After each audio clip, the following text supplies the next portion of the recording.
menghadirkan 12 saksi di minggu depan, keluarga Yosua yang hadir bersama orang terdekatnya. Bagaimana Anda melihat drama di persidangan nanti? Keluarga bertemu dengan terdakwa. Saya akan memandang bahwa proses persidangan kita itu justru tidak memberikan ruang bagi terdakwa dan korban atau keluarga korban untuk berkomunikasi, untuk berinteraksi secara langsung. Keberadaan mereka seolah-olah sudah sepenuhnya diwakili atau tanda petik dirampas oleh jaksa penuntut umum dan penasihat hukum. Tapi bahwa persidangan nanti justru menghadirkan kedua belah pihak berhadap-hadapan secara langsung, justru ini merupakan kabar baik. Ini saya anggap sebagai sebuah pembaruan, di mana justru bertentangan dengan tren selama ini. Kali ini justru kedua pihak yang paling berkepentingan langsung dalam proses hukum ini dihadapkan, bertemu, diharapkan juga berinteraksi satu sama lain. Ini satu perkembangan yang menurut saya sangat positif. Hingga lagi, terutama bagi keluarga mendiang Brigadir Yosua, betapapun nanti mereka datang dengan kesedihan, bahkan mungkin datang dengan kemurkaan, tapi sungguh-sungguh saya berharap mereka juga punya porsi ketenangan di dalam pikiran mereka, agar segala macam keterangan yang mereka sampaikan, jawaban yang mereka berikan tetap konstruktif membantu proses hukum itu sendiri.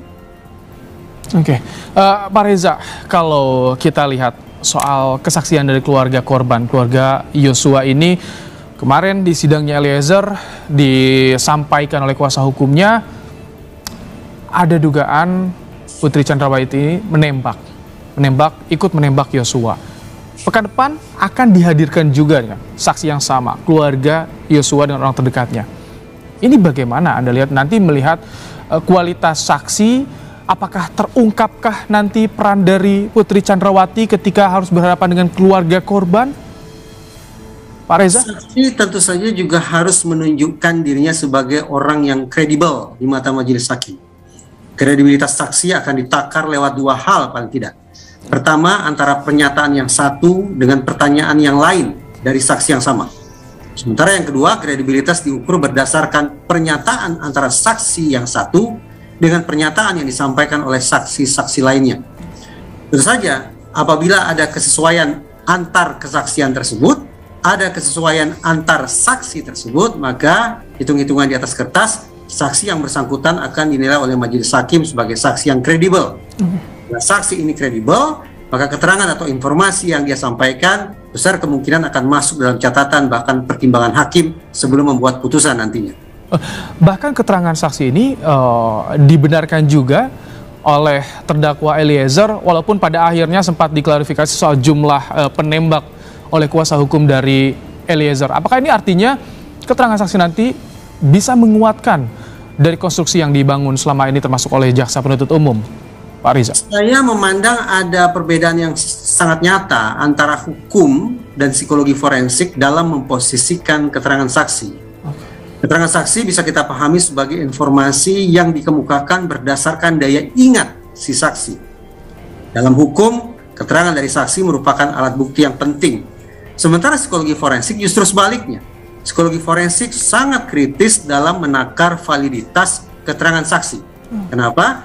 Karena segala hal yang disampaikan dengan mengandalkan daya ingat manusia, dari sudut pandang psikologi forensik dianggap sangat rapuh, rentan mengalami fragmentasi, dan juga rentan mengalami distorsi. Itu sebabnya psikologi forensik betapapun tetap menganggap keterangan saksi adalah barang yang penting, tapi justru tetap sangat patut diwaspadai keterangan saksi pula lah yang sangat potensial untuk menjadi faktor perusak proses persidangan, proses penegakan hukum, proses pengungkapan kebenaran. Kalau tadi ada keterangan dari terdakwa, apakah itu tidak menguatkan, Pak Reza? Bagaimana? Kalau tadi keterangan dari persetuju, bukan membenarkan dari terdakwa, itu tidak menguatkan juga? Atau bagaimana pandangan dari psikologi forensik? Kalau tadi sudah saya kemukakan, apabila ada kesesuaian antara pernyataan yang satu dengan pernyataan yang lain, maka hitung-hitungan di atas kertas ini akan dianggap sebagai saksi yang kredibel. Pernyataannya akan dicatat, bahkan mungkin dipertimbangkan oleh majelis hakim. Tapi tidak bisa kita pungkiri dalam proses hukum yang namanya perubahan keterangan saksi, entah karena dia merasa sebelumnya diintimidasi, atau karena tiba-tiba saja muncul ingatan yang baru, itu sangat mungkin terjadi.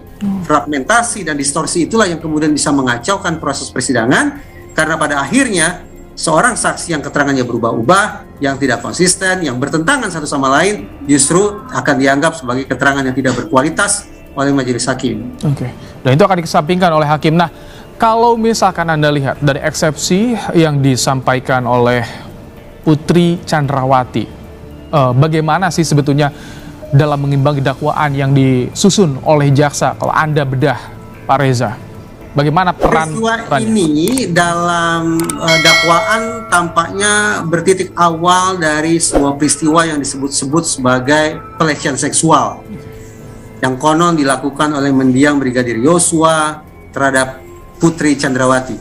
Hingga detik ini saya terus terang masih belum teryakinkan adanya peristiwa pelecehan seksual tersebut. Bahkan selama ini saya beranggapan, tentu saja harus dibuktikan di persidangan, saya beranggapan selama ini tidak ada kontak seksual.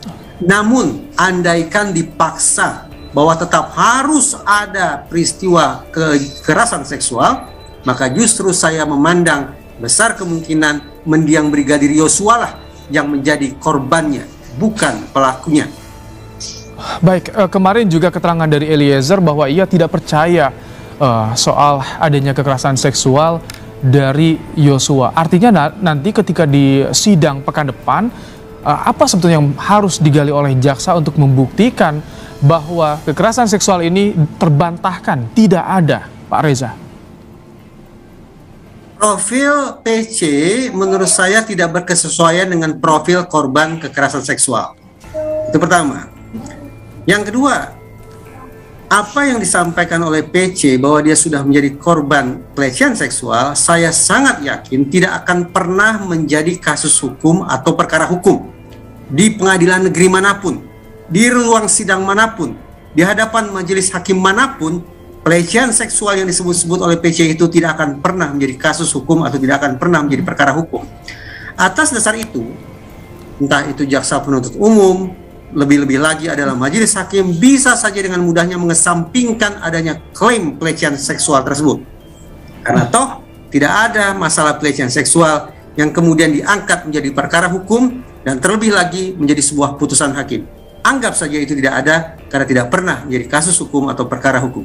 Saya menarik ketika tadi Anda singgung soal profil korban pelecehan seksual. Jika melihat dari apa yang saat ini terjadi di Putri Chandrawati, apa yang bisa Anda simpulkan? Misalnya dalam yang bisa Anda tangkap yang tergambar dari sosok PC, Pak Reza. Pertama, korban pelecehan seksual berdasarkan sekian banyak studi diketahui mengalami guncangan psikologis yang hebat. Lazimnya seseorang yang mengalami guncangan kejiwaan yang sedemikian dahsyat akan memilih untuk mengisolasi dirinya, tidak mau bertemu dengan siapapun. Tapi apa yang dilakukan oleh PC, justru dia bersama penasihat hukumnya muncul di depan Makobrimob, memperkenalkan diri, bahkan dia sebut namanya. Ini sungguh-sungguh bertolak belakang dengan profil korban kekerasan seksual. Itu yang pertama. Yang kedua, sebagai orang yang mengaku sudah mengalami pelecehan seksual, PC ini meminta perlindungan kepada LPSK. Tapi anehnya justru PC pula yang menolak pemeriksaan dari LPSK, dari lembaga yang sesungguhnya akan memberikan perlindungan kepada yang bersangkutan. Paling tidak dua kejanggalan ini yang menjadi alasan mengapa saya hingga detik ini tetap belum teryakinkan bahwa sudah terjadi pelecehan seksual. Namun apabila dipaksakan tetap harus ada pelecehan seksual, maka menurut saya mendiang Brigadir Y bukanlah korbannya. Jadi kalau Anda koreksi, bukanlah pelakunya. Baik, jadi kalau Anda lihat apakah alibi yang disampaikan dari Putri Chandrawati ini untuk mengaburkan peran dari Putri Chandrawati di kasus pembunuhan Brigadir Yosua? Apa yang disampaikan oleh PC tak lebih tak kurang adalah sebuah skenario yang disebut sebagai ironi viktimisasi. Ini sesungguhnya sebuah strategi yang sangat jamak dilakukan oleh orang-orang yang sedang bermasalah dengan hukum. Yaitu bagaimana seorang terdakwa misalnya berusaha menggeser dirinya dari posisi dari yang semula adalah pelaku, dia bergeser menjadi seolah-olah korban. Harapannya apa? Harapannya adalah mendapatkan simpati publik dan mendapatkan simpati dari majelis hakim. Kalau majelis hakim sudah berhasil direbut hatinya, maka tidak tertutup kemungkinan akan ada manfaat-manfaat hukum yang akan bisa dicapai oleh terdakwa. Oke. Jadi kalau Anda lihat dari psikologi forensik, pembuktian untuk kasus kekerasan seksual itu begitu penting di persidangan ini, Pak Reza? Atau hal yang bisa dilupakan karena ini pembunuhan berencana? menurut saya tidak penting lagi, sama sekali tidak penting. Karena tadi saya katakan, narasi tentang pelecehan seksual atau kekerasan seksual itu tidak akan pernah menjadi kasus hukum, tidak akan pernah menjadi perkara hukum. Jadi tidak ada urgensi untuk melakukan pembuktian terhadap sesuatu yang tidak ada tersebut. Tapi pengaruh untuk pemulihan nama dari Yosua bagaimana, Pak Reza? Itulah sebabnya sejak awal saya menyesalkan adanya narasi pelecehan seksual tersebut. Narasi ini sesungguhnya tidak hanya merugikan Brigadir Y mendiang, tapi juga merugikan PC sendiri. Kenapa? Dari sudut pandang mendiang Brigadir Yosua, dia akan terpatri, terstigma selama-lamanya sebagai orang yang konon sudah disebut-sebut melakukan tindakan tidak senonoh terhadap istri komandannya. Dan dia tidak punya sama sekali kesempatan untuk membela diri, untuk menyangkal akan tuduhan tersebut. Dan di minggu depanlah akan ada ruang bagi keluarga untuk membela diri dari tuduhan-tuduhan yang selama ini dilontarkan oleh Ferdy Sambo dan Putri Chandrawati, dari pihak Ferdy Sambo dan Putri Chandrawati. Terima kasih Reza Indragiri Abdul, pakar psikologi forensik, telah memberikan pandangannya dalam program.